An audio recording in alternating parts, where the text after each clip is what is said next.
Kabanata 4071. Makalipas ang ilang oras, lumapag ang eroplano sa Golden Sands International Airport. Sa buong oras, nagkwekwentuhan sina Harvey at Kyrie. Magkasabay na naglakad sina Harvey at Kyrie sa VIP passageway na parang mag-asawa. Ang mga bodyguard sa likod ni Kyrie lahat ay may malungkot na tingin habang sila ay nanunood. Hindi nagtagal ay nakarating na ang dalawa sa labasan. Kyrie flashed Harvey a friendly smile. Saan ka susunod na pupunta? Pwede kitang ihatid kung gusto mo. Umiling si Harvey. Hindi na kailangan. Sinabi ko na sa asawa ko ang pagdating ko nang sumakay ako sa eroplano. Susunduin niya ako mamaya. Iyong asawa. Natigilan si Kyrie, pagkatapos, bigla niyang tiningnan ang singsing na daliri ni Harvey. Walang nakalagay na singsing. Napangiti si Harvey nang makita niya ang mukha ni Kyrie. Siguro ex-wife is a more appropriate title. Isa lang akong itinapon na tao sa puntong ito. Ngumiti si Kyrie kay Harvey, na parang mas interesado siya kay Harvey ngayon. Hindi mahalaga iyon. Kung kailangan mo ako, tutulungan kita sa paraang makakaya ko sa Golden Sands. Halika, yakapin natin ito bilang paalam. Itinaas ng mga lalaking nakasut ang kanilang mga ulo at mariing tinitigan si Harvey. Malapit na kitang makita. Binaliwala ni Harvey ang kanilang mga tingin at niyakap si Kyrie. Oo naman. Oo nga pala, medyo bihasa din ako sa martial arts. Alam kong may sakit ka, at malamang na nauugnay ito sa lason na ginagamit mo. Kung kailangan mo ng tulong, hanapin mo lang ako. Pagkatapos ay naglagay si Harvey ng note sa dibdib ni Kyrie.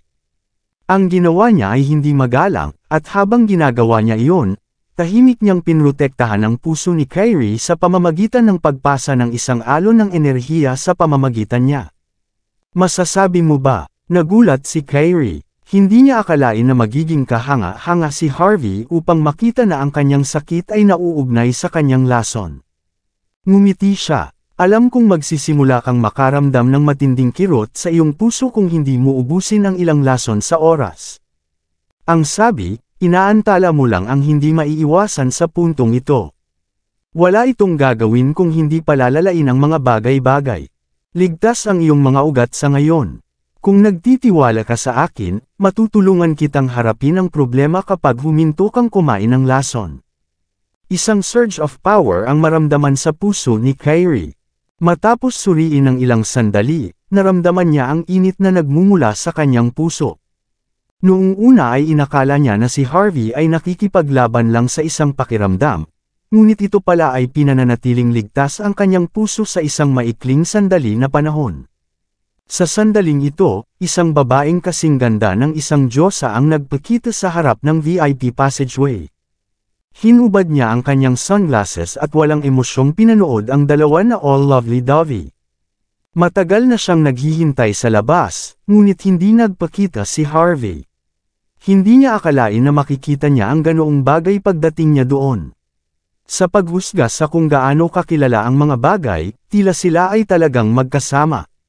Masasabi niyang nakayakap din si Kyrie kay Harvey pabalik.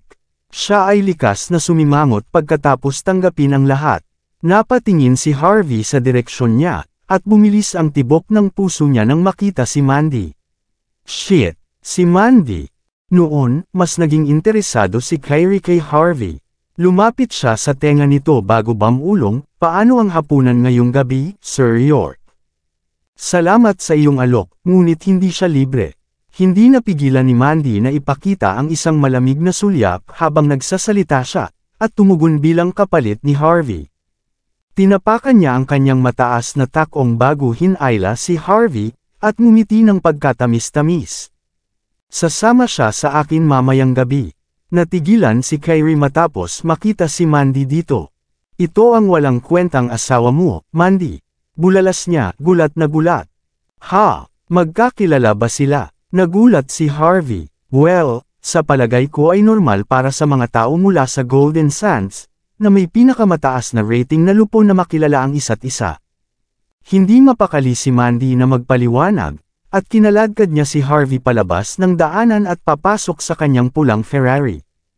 Galit na galit niyang tinapakan ang gas kaagad pagkatapos. Naiwan si Kyrie sa airport, pinapanood ang dalawa na paalis na may mapaglarong ekspresyon. Si Harvey ay nasa passenger seat, na nakatali sa kanya ang kanyang seatbelt, isang kakaibang ekspresyon sa kanyang mukha. Ilang sandali na rin ang nakalipas mula nang makilala niya ang kanyang dating asawa, o sa halip, ang kanyang asawa.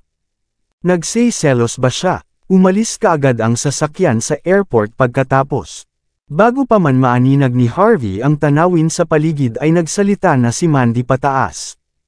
Si Kyrie ay isang maganda at magiliw na babae, hindi ba? Tama siya, sa isang paraan.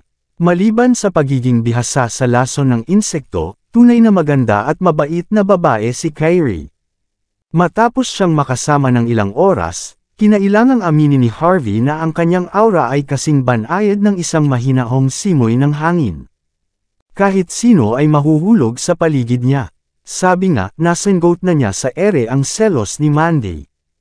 Aaminin ko, ang ganda niya. Pero wala siyang kwenta kumpara sa'yo. Bahagyang nawala ang malamig na tingin kay Mandy, ver. Biglang nag-vibrate ang phone ni Harvey. Maririnig ang walang magawang tono ni Cynthia matapos niyang sagutin ang tawag. Nandito ka na ba, Harvey? Malapit na ang aking party ngayong gabi. Kung hindi ka sumama sa regalo ko, magagalit talaga ako. Darating ako, pang-aaliw na sagot ni Harvey. Pupunta ako doon kasama ang kapatid mo.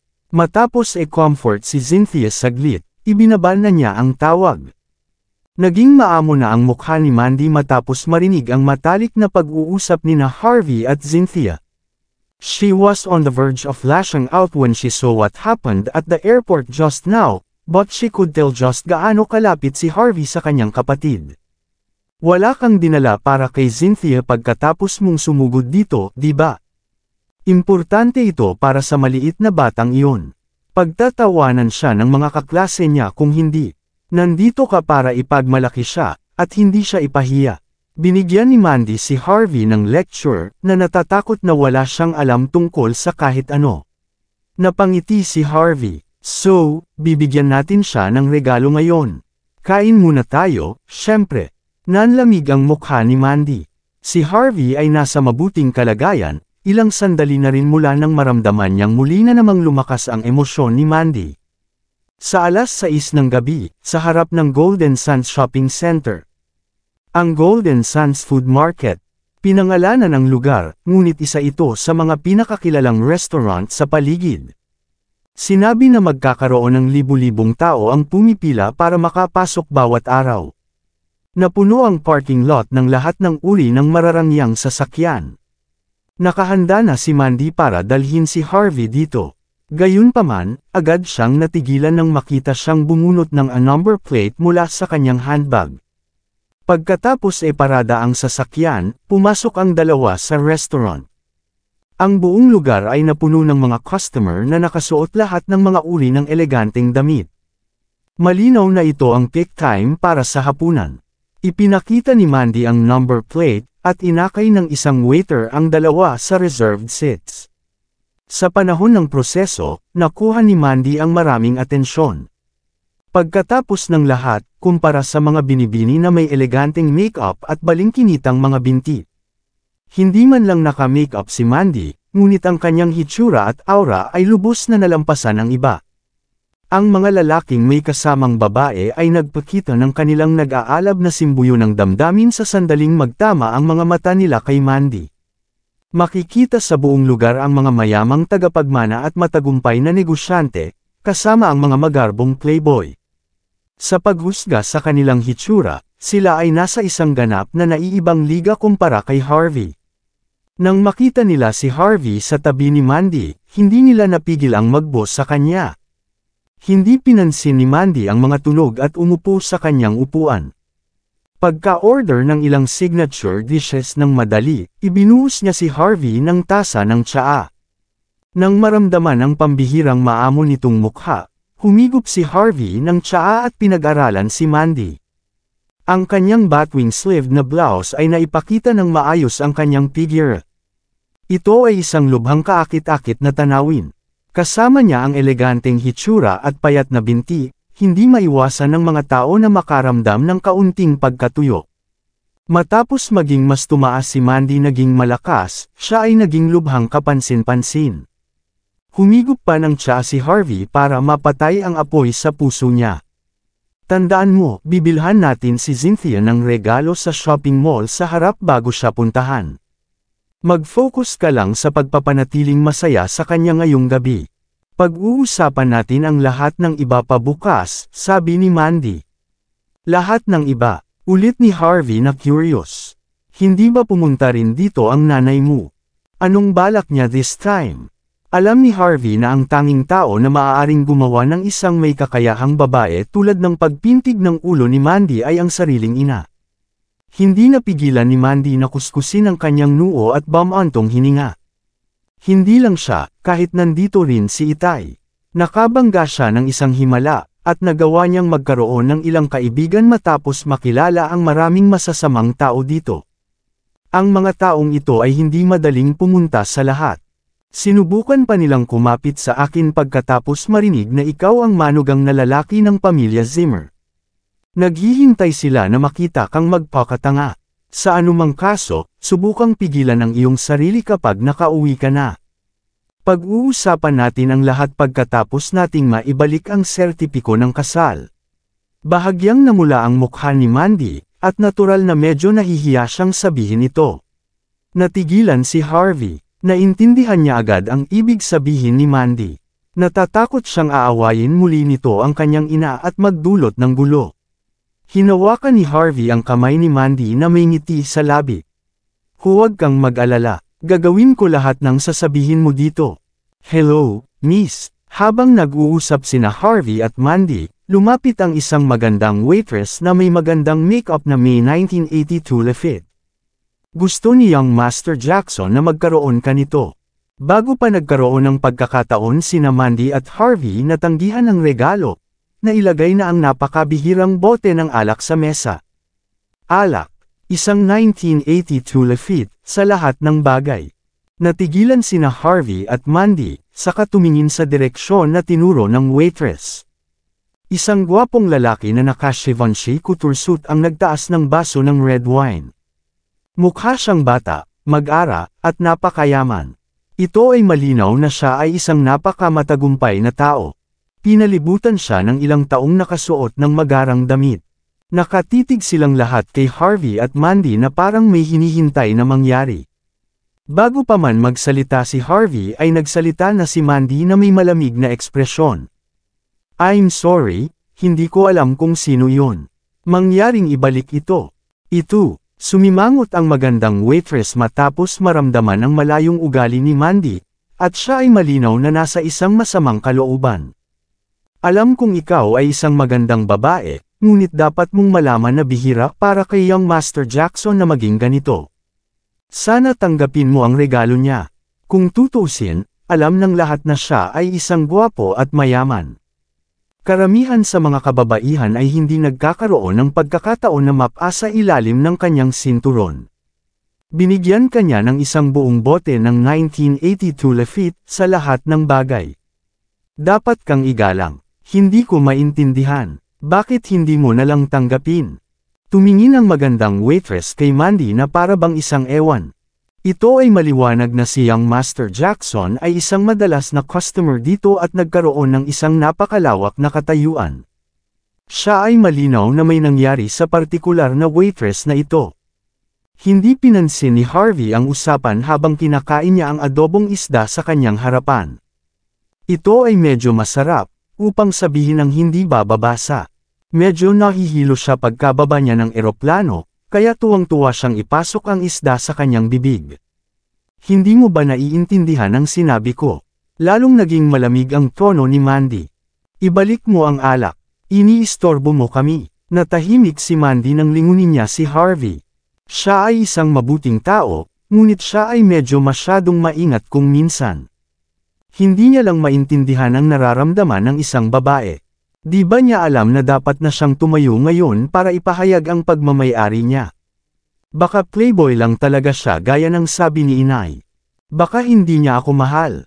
Matapos isipin ang tungkol sa patuloy na pagmamakaawa ni Lillian kay Mandy na huwag nang pakasalan muli si Harvey, hindi alam ni Mandy kung ano ang mararamdaman sa sandaling ito.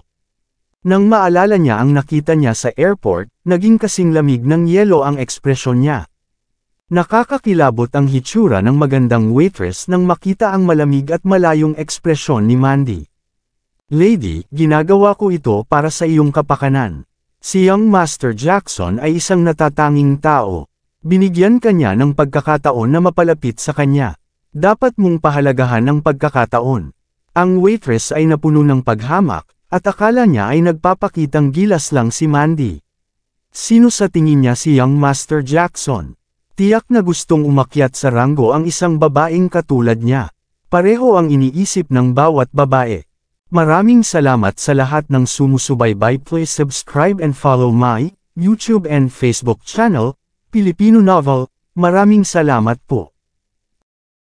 Kabanata 4075. Tingnan mong mabuti, Miss. Bukod sa pagpupuno sa kanyang bibig, ano pa ang magagawa ng iyong lalaki? Hindi siya maglalakas loob na magsalita tungkol dito. At paano naman si Young Master Jackson? Siya ay 1,000 beses na mas mahusay kaysa sa lalaking ito dito. Pagsisisihan mo kung namimiss mo ang pagkakataon mo. Napatingin ang waitress kay Harvey. Bagamat alam na niyang nandoon siya, hindi niya kayang tiisin ang kaawa-awang hikbi. Pagkatapos ng lahat, sa kanyang mga mata, ang pinakamahalagang tao sa Golden Sands ay si Young Master Jackson, si Daryl Jackson. Si Mandy ay lubos na nagalit, at hindi na siya mapakali na kausapin ang waitress. "Umalis ka na." Malamig na bulalas niya. Hamalakhak ang waitress. "Sapat na. Bakit ka pa nagpapanggap?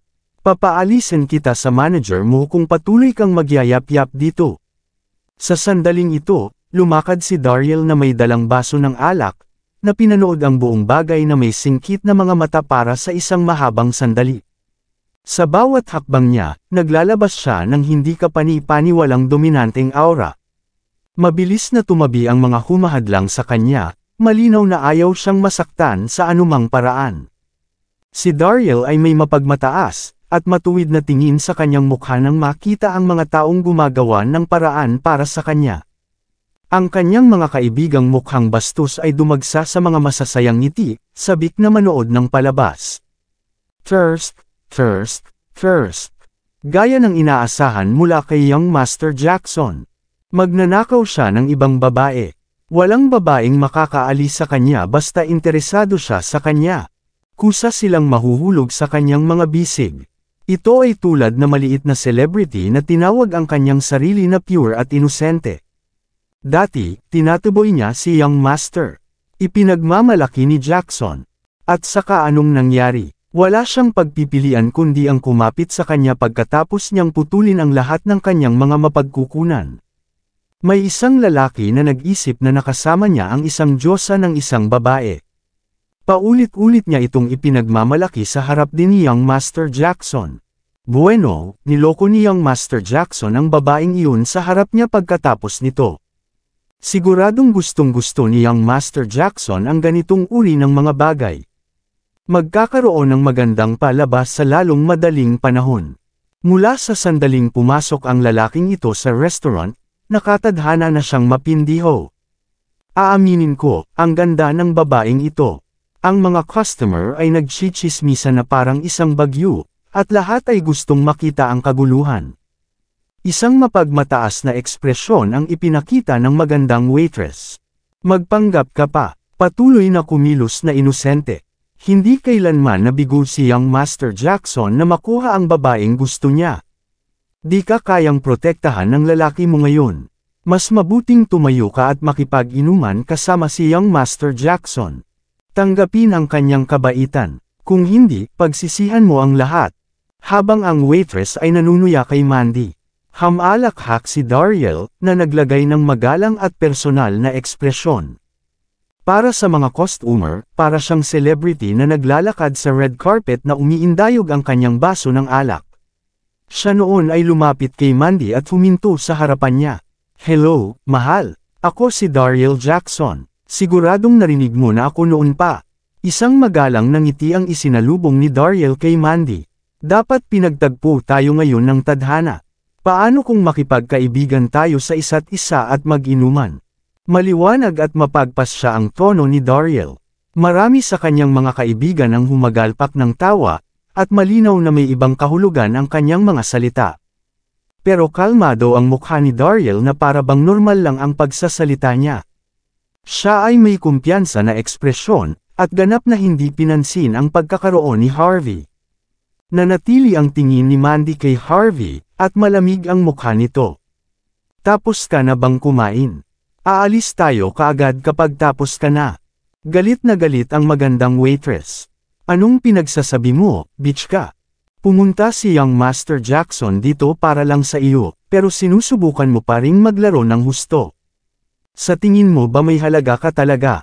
Kasindak-sindak ang hahantungan mo kapag nagalit si Young Master Jackson. Buntong hininga. Tama na ang kalokohan. Dapat maging malumanay tayo sa magagandang babaeng katulad niya. Hindi na kailangan ng pagbabanta. Kumaway si Dariel sa magandang waitress, at hinihimas ang baso ng alak sa kanyang kamay habang ginagawa niya iyon. Napangiti siya nang tumingin siya kay Harvey, na nasa kalagitnaan ng pagkuha ng mga kagat ng adobong isda. Ako sa iyong babae, Ginoo. Bakit hindi mo ilabas ang iyong puwet dito kapag tapos ka ng kumain? Wala kang laban para magkaroon ng ganitong babae, kung tutuusin. Kailangan ng mga tao na magkaroon ng kamalayan sa sarili. Inihagis ni Dariel sa harap ni Harvey ang kanyang Porsche car key at isang Villa Access card. Natawa na naman ang mga kaibigan niya sa nakita. Siya ay baliw. Ngayon ito ay pangingibabaw. Ang isang probonsyano tulad ng talunan na ito ay hindi kayang bayaran ang mga ganoong bagay, kahit na siya ay nagtatrabaho para sa 8 iba't ibang buhay. Dati, kayang takutin ni Dariel ang sinumang lalaki sa pamamagitan lamang ng pagpapakitang gilas. Maiintindihan ng sinumang tao na may karanasan sa lipunan, na hindi nila kayang makipaglaban sa mga taong nagmamay-ari ng mga ganitong mamahaling bagay. Masama ang tingin ng magandang waitress kay Harvey. Bukod sa kanya, kitang-kita ng ibang mga customer ang palabas na tuwang-tuwa. Gusto nilang makita kung ano ang susunod na gagawin ng mukhang talo. Matapos mahinahong kunin ang huling kagat ng adobong isda, huminga ng kaunti si Harvey at pinunasan ang kanyang bibig na may ilang tissue. Natigilan si Dariel nang makitang tuluyan na siyang hindi pinapansin ni Harvey. Tapos, inabot niya at tinapik sa mukha si Harvey na may mapanuksong ngiti. Hindi mo ba ako naiintindihan o ano, bata? Naiinggit ako sa pagkakaroon mo ng napakagandang babae. Masama kung kumilos ako dahil sa selos, alam mo ba? Alam mo kung ano ang gagawin mo sa iyong sarili kung hindi ka umalis ngayon. Nagbabanta at nangingibabaw ang mga salita ni Dariel. Pupunta ka para sa aking babae, at hinawakan mo ang aking mukha habang ikaw ay naruroon, mahinahong simula ni Harvey. Tiyak na alam mo ang mga kahihinatnan ng paggawa ng mga bagay na tulad nito, hindi ba? Mga kahihinatnan. Hamalakhak si Dariel, madilim at masama ang mukha. Gusto ko talagang malaman, sasaktan mo ba ako o ano? Nagtawanan tuloy ang mga kaibigan ni Dariel. Si Dariel ang laging nananakot sa iba, hindi kabaliktaran. Nagsimula bang lumipad ang mga baboy o ano? Ako ay isang sibilisadong tao, kaya bibigyan kita ng isang pagkakataon, sabi ni Harvey. Lumuhad ka at humingi ng tawad sa asawa ko. Patatawarin kita kung gagawin mo. Natahimik ang mga tao nang marinig nila ang sinabi ni Harvey. Gulat na gulat silang tumingin kay Harvey, at ang ilan sa kanila ay hindi napigil ang damaykit ng kanilang mga tenga upang tingnan kung mali ang kanilang narinig. Normal lang para kay Dariel na magsabi ng ganito. Gayunpaman, ito ay ganap na nakakagulat para sa isang random na probonsyano na sabihin ang parehong bagay. Saglit na natigilan si Dariel, saka ngumisi. Interesting. Ang tagal na simula nang may kumilos ng ganito sa harapan ko. Hindi ikaw ang una, ngunit tiyak na isa ka sa pinakakawili-wili. Paano ito? Gumapang ka muna bago ka umalis. Tumango si Harvey. Oo naman. Gawin mo na ngayon. Tinapunan ni Dariel si Harvey ng masamang tingin. Kilala ba ng bastard na ito kung sino ang kausap niya? Hindi ka nirerespeto ng lalaking ito, young Master Jackson. Gusto niyang magalit ka. Walang pagkakataon. Mukhang kailangan mong turuan siya ng leksyon para sa pagtakbo ng kanyang bibig ng ganoon, young Master Jackson.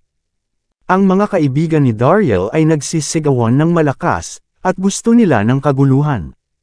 Labis na napahiya si Dariel matapos makita ang walang humpay na pangungutya ng mga tao. Binigyan kita ng respeto, bastard ka. Bubugbugin kita hanggang mamatay. Bulalas niya na galit na nakapikit kay Harvey. Itinaas niya ang palad niya pasulong, handang hampasin si Harvey. Ngunit sa sandaling ginawa niya, ang likod ng palad ni Harvey ay nagawang damapo muna. Bang! Isang malakas na tunog ang narinig, at si Dariel ay nakaramdam ng matinding sakit sa kanyang mukha, at kadiliman lang ang nakikita niya sa harapan niya habang siya ay nagyelo sa pwesto. Siya ang sumampal sa iba sa buong buhay niya, at hindi kailanman ang kabaligtaran. Bago pa man makapag-react si Dariel, agad na kinuha ni Harvey ang bote ng 1982 Lafite. Pagkatapos noon, inihampas niya ito sa ulo ni Dariel. Nabasag ang bote, at tumalsik ang alak sa buong lupa. Puno ng dugo at alak ang ulo ni Dariel. Ito ay isang miserableng tanawin. Ano, naghiyawan sa takot ang magagandang babae, habang ang mga lalaki naman ay agad na nagbago. May sumampal talaga kay young Master Jackson at nabasag ang ulo niya. Pati si Mandy ay natigilan, hindi niya akalain na gagawin ni Harvey ang isang bagay na nakakagulat. Lahat ng nangyari ay lampas sa kanyang inaasahan. Nagsimulang mamuo ang mga alon sa kanyang puso. Siya pa rin ang Harvey na kilala ko. Sinipa ni Harvey si Dariel papunta sa marble table sa likod niya, at ang mga tasa at plato ay agad na nabasag sa lupa. Ito ay isang ganap na magulo. Umalis ka, senggal ni Harvey. Wala siyang balak na pakalmayan si Dariel, na sumisigaw sa sakit habang paikot-ikot sa mga kalat sa lupa. Natambo na rin ang lahat ng mga kaibigan niya, na nakadagdag pa sa nakakalungkot na tanawin. Ang buong lugar ay patay na tahimik, at lahat ay lubos na nabigla. Napatingin sila kay Harvey, puno ng hindi makapaniwala. Lahat ng tao dito ay medyo matalas. Ang mga damit ni Dariel ay nagkakahalaga ng kahit daan-daang libong dolyar. Ang isang taong tulad niya ay karaniwang isang mayamang tagapagmana o isang tao mula sa pinakamataas na rating na bilog. Ang isang tall-una na tulad ni Harvey ay hindi dapat makalaban kay Dariel. Kumunot ang noo ni Mandy, kahit hindi siya umimik. Sa halip, hinanap niya kaagad ang kanyang telepono upang makahanap ng kung sino na kayang harapin ang gulo sa kamay. How dare you hit me, bastard ka? Nadapa si Dariel sa lupa. Ang kanyang mukha ay puno ng galit at hinanakit, at nakatitig siya kay Harvey habang nagngangalit ang mga ngipin. Patay ka na, naririnig mo ba ako? Nagtaas din ng ulo ang mga kaibigan niya, na nanlilisik ang tingin kay Harvey at Mandy. Natural, alam nilang tapos na ang dalawa. Mabilis na tinawag ng magandang waitress ang ilang lalaking nakasot. Marahil sila ang mga security guard ng restaurant. Hindi sila pinansin ni Harvey, at casual na humigop ng tasa ng tsaa sa kanyang mesa. May pagkakataon ka pang lumuhad ngayon. Kailangan kong baliin ang braso mo kung ipagpatuloy mo ito. Nagtawanan ang mga tao sa sinabi ni Harvey. Inakala nilang lahat, na si Harvey ay isang talunan lamang na walang karapatang sumalungat sa isang mayamang tagapagmana. Pagkatapos ng lahat, sa isang lugar tulad ng Golden Sands, ang kaunting talento ay hindi makakarating sa sinumang malayo. Sa isang malaking lungsod na tulad nito, kapangyarihan, background, koneksyon, awtoridad, at katayuan ang ibig sabihin ng lahat. Siguradong tapos na si Harvey para sa paghamon ng napakalakas na karakter. Patay ka na, probonsyano. Galit na galit ang magandang waitress. Anong karapatan mong labanan si young Master Jackson? Kilala mo ba kung sino siya? Siya ang general manager ng Starlight Studios, na nasa ilalim ng pangalan ng pamilyang Patel. Hindi mo ba narinig ang tungkol sa kanila dati? Sila ay isang makapangyarihang pamilya na may impluwensya sa lahat ng tao sa lugar na ito. Ang galit ng waitress ay malinaw pa sa araw. Pagkatapos ng lahat, si Daryl ay mula sa top-rated na social circle sa Golden Sands. Higit sa lahat, nagkaroon siya ng mga koneksyon sa misteryosong pamilya Patel. Ang isang talunan lamang na humahamon sa kanya ay maituturing na isang pangunahing kasalanan. Puputulin ang kanyang ulo dahil dito noong sinaunang panahon. Matapos marinig ang kaugnayan ni Daryl sa pamilya Patel at ang kanyang posisyon, lahat ay napabuntong hininga. Tapos na siya malapit na siyang bugbugin hanggang mamatay. Walang choice ang babae kundi ang makasama si Young Master Jackson. Masama kung magalit siya. Pareho ang iniisip ng lahat sila ay may simpatikong ekspresyon habang nakatingin sa magandang mukha ni Mandy. Masyadong makapangyarihan ang katayuan ni Daryl. Kahit gaano pa kaganda si Mandy, hindi niya kayang makipaglaban dito. Sabi nga, mukhang kalmado pa rin si Harvey sa kabila ng lahat ng nangyayari. Pero sa ibang tao, nagpapakita lang siya sa puntong ito. Habang tinatamasa ang magalang na titig ng karamihan at ang magandang mukha ni Mandy, tinakpan ni Daryl ang kanyang mukha at siya may tuwid na pagmamalaki kay Harvey. "How dare you hit me in the head, you bastard?" Bulalas niya bago tumawa ng malamig. "Medyo bastos, hindi ba? May sasabihin ako sa'yo. Walang sinuman sa lungsod ang nang-ahas na gawin ito sa akin. Ikaw ang una, ngunit ikaw din ang huli. Aaminin ko, napakatalino mo. Ngunit kailangan mong magbayad ng malaking halaga para dito. Patay ka na. Mabuti pang lumuhad ka at baliin mo ang kamay na humawak sa akin.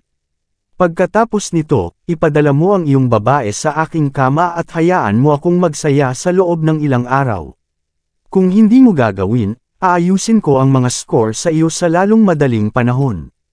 Maaaring hindi ka kayang tapusin ng batas, ngunit siguradong magagawa kung impyerno ang buhay mo." Sa wakas ay ipinakita ni Daryl ang kanyang tunay na kulay.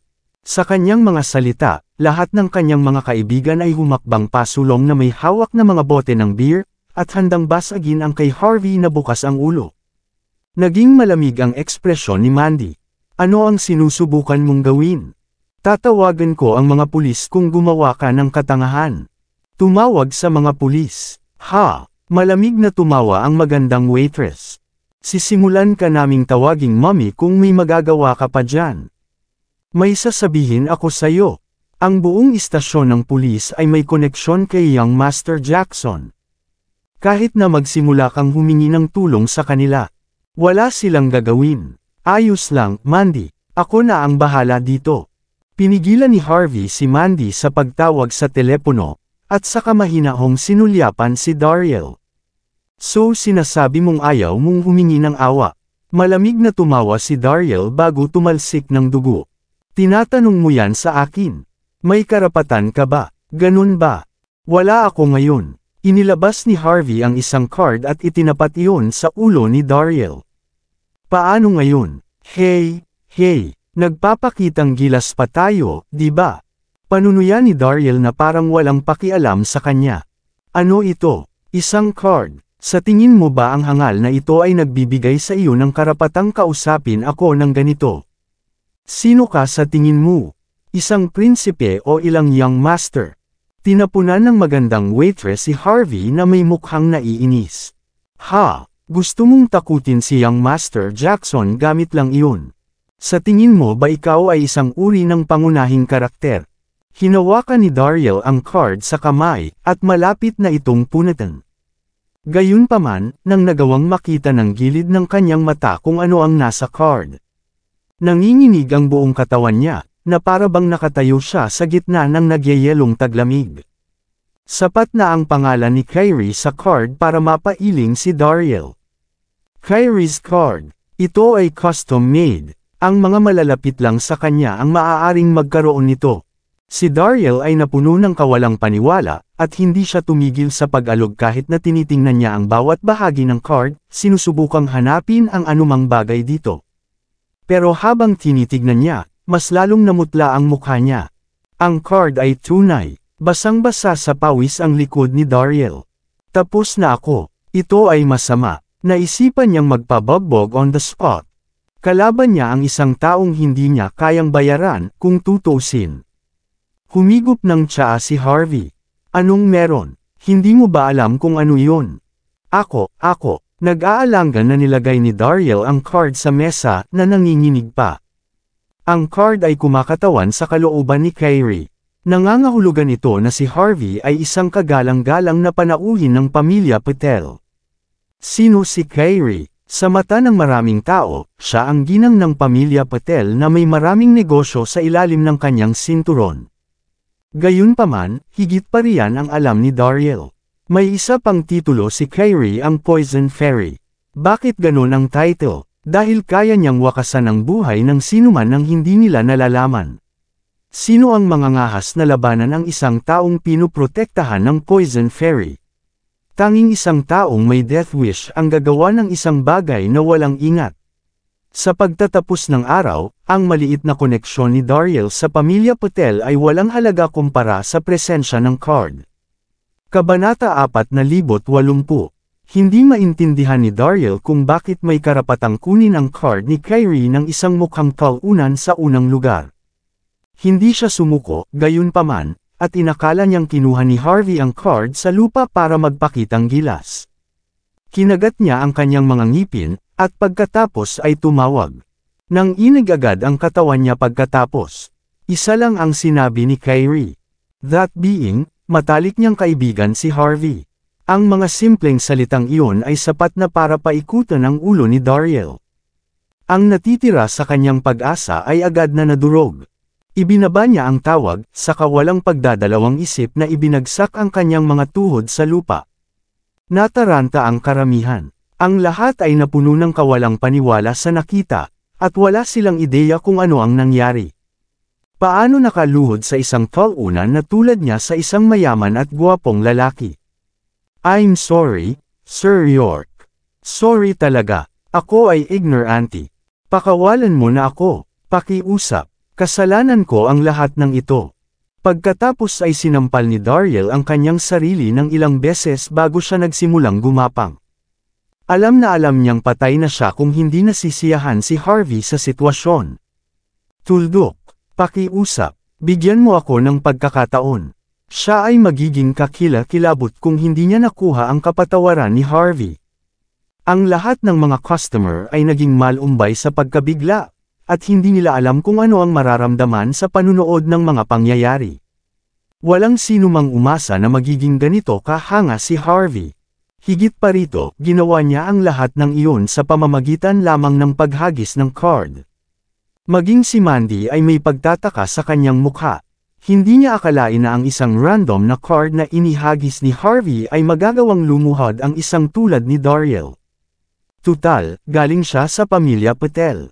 Natigilan ang magandang waitress bago niya sinubukang hilahin si Daryl pataas.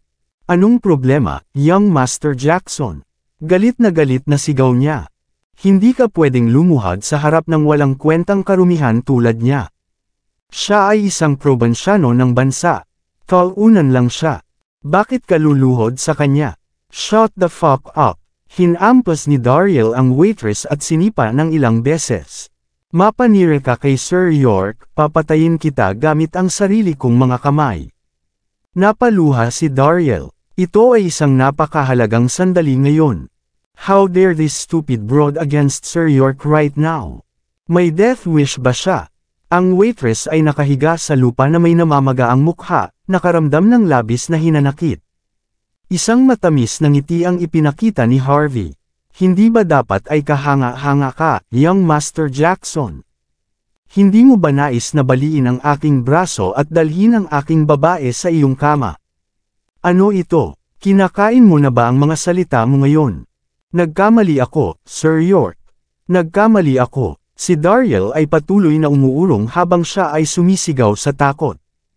Pakiusap, magpanggap ka na lang na walang nangyari. Hayaan mo akong mabuhay. Nakikiusap ako sa iyo. Nagkamali ako. Nagkamali talaga ako. Hindi ko na muling sasamantalahin ang sinuman. Ipinapangako ko na magiging mabuting tao ako mula ngayon. Magsasagawa ako ng community service araw-araw kung gusto mo. Parang nagbagong tao si Daryl. Alam niya na kung si Harvey ay hindi nasisiyahan, Si Kyrie ay makakasama niya kahit hindi si Harvey na kumikilos.